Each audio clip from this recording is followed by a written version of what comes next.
Now the question arises, when you need to test any API, then what's the procedure? Before implementing any kind of logic to the code, you have to test, you have to hit and try any API.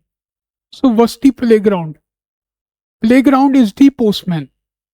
Postman is the application where you can test different type of params, headers, authorization, anything related to the API, pagination also. You can check what kind of response this API gives, what kind of parameters it can receive and how they works. All thing you can test it here, and once you confirm, you can apply that logic into the code.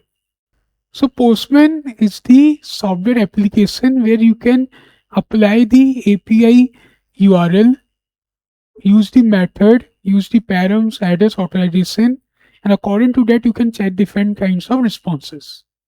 If you have watched my previous lectures, then we have used this API extensively. JSON placeholder.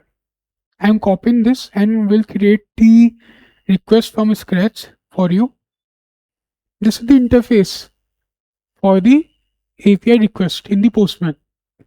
First, you can paste the URL.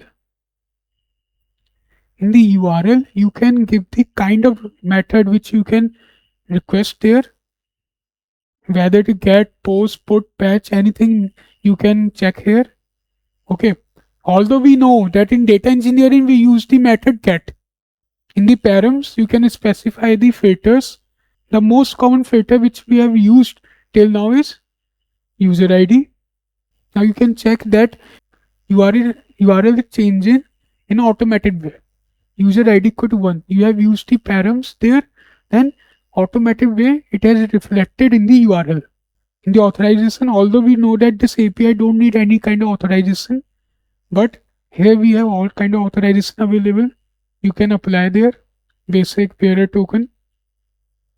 In the headers, you can specify what kind of response we want to receive or what kind of response we are going to give. These two conditions we can apply easily here, and there can be multiple headers options available. In body, you can give the payload also and the kind of payload, in which format you want to give. In the form data you want to give, in the GraphQL, in the GraphQL, anything you can specify here. Now we can save this request. We can name this as the test22. Now we hit this API, we will get the response. Here if you can see, we are getting the status code as well. 200 status code. So this will surely help you in designing your code, because you get the playground where you can check the logics. Now you get the playground where you can check the logic, which logic is working fine and which logic is not giving the expected data. Here you can determine in which format you want to see the response, in JSON, HTML, XML, anything. So this is the use of the Postman.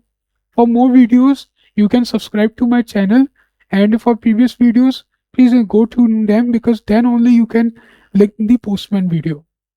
Thank you.